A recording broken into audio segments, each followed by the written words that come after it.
Okay, I'm over here at City Park today. We were out playing Pokemon, believe it or not. Yes, people still play that game, and they actually met up here. Most weekends they have something going on anymore. But you're looking at the fountain. It's called Lady of the Lake, and it was built in 1905, or ordered in 1905, and I'm just basically rehashing what's off that sign. It was ordered in 1906, and then a windstorm blew it down in 2018, it says. And then they ordered a near perfect replica in 2020. And then that's what you're looking at. So it's not the exact one, the original, but it's close. From that windstorm that came about 2018 and blew it down. So I just kind of wanted to update everybody a little bit on what's going on. We don't really know a lot more as far as like Karen's situation. Karen's the woman that was on Broadway Avenue, the situation we've been updating. We've found out that she's in a care facility, like a nursing home in Ripley. It looks like somebody said that they commented that they used to do home health care for her and that she's permanently in there now. So if we can find out which one it is, I think maybe she's the only one that can kind of stop what's going on. If that John Lyons guy is his name.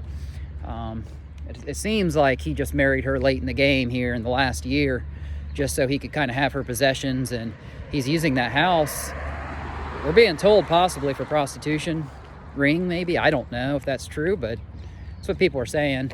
And then also to distribute drugs. I mean, people are coming and going all the time in that house, and you know, people are catching on now. But if somehow he owns that house, if the marriage is a real thing, then all we can do is get him for having a dwelling, and then that's a slap on the wrist, and he can just go right back and do it again. So I don't know. Or a couple other things that we found out.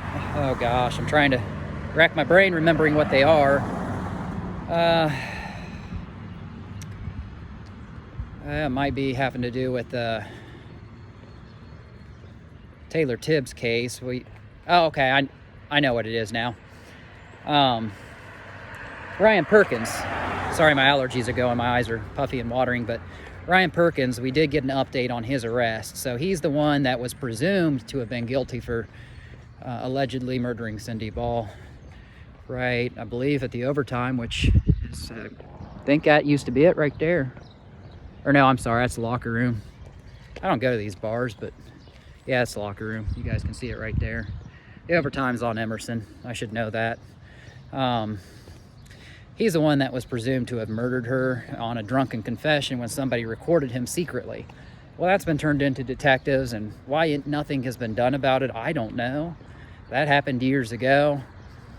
Maybe they just can't allow that in the courtroom. I'm not sure, but anyway, we did get an update on his charge. Now, it is theft, and he was extradited to Washington County, and a bond has been set for $2,500. So why they got him in the middle of the night and wanted to catch him unawares is kind of beyond me. I mean, maybe if they know where you're at, maybe they'll do this for things from years ago. I don't know, but it seems a little bit extreme. So we're thinking that it has to do with this case. That's what we're thinking. I don't know. There have been a couple other bikers that have been arrested. Now, I don't know if that's in connection with this or not.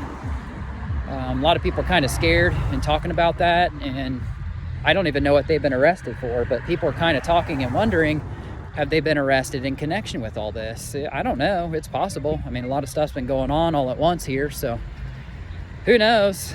Getting a little bit of information, something about Dead Man Incorporated. It's like a gang.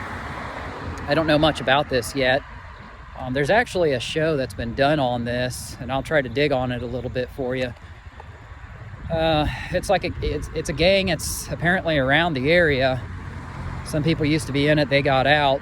I don't know, but I don't know if that has anything to do with any of this or not. So I'm going to have to look into it. But as far as Karen, if anybody knows Karen Blair, where she's at, like what nursing home, see if maybe somebody knows her and can reach out to her, let her know what's going on, because I just think that, I don't know if John Lyons is a confidential informant or if he is just legally in possession of that house now. But if he is, she might be the only one that can stop it. So who knows? But we just want a safe community, and we kind of want to get the drugs out of here. If we can do that, then that's, you know, that's a step toward having a safer neighborhood. But the update on the house fire last night, I don't know any more than what I reported last night on that video. So I did talk to a guy who lives right there. He said he lived at the end of, I think, Tigert Creek or something like that, right down there. We're talking about the Marathon gas station, where that house was on Little Kanawha River Road, right at the bottom of the hill on Visco Street, and 200 block of Little Kanawha River Road. And the guy who owned it, apparently he hasn't been there for at least a year, and he said the electricity was off and everything. So the one guy, neighbor, was wondering if homeless people were living there, and they just set fire to it in what's called turf wars or something like that, something that has actually been going on. I don't know yet, but I'm sure some of you guys probably know by now what's going on, but I don't know. So that's all I got right now. I'm going to look into a couple other things. I'll get back with you. If you guys know anything, let me know. Thanks as always.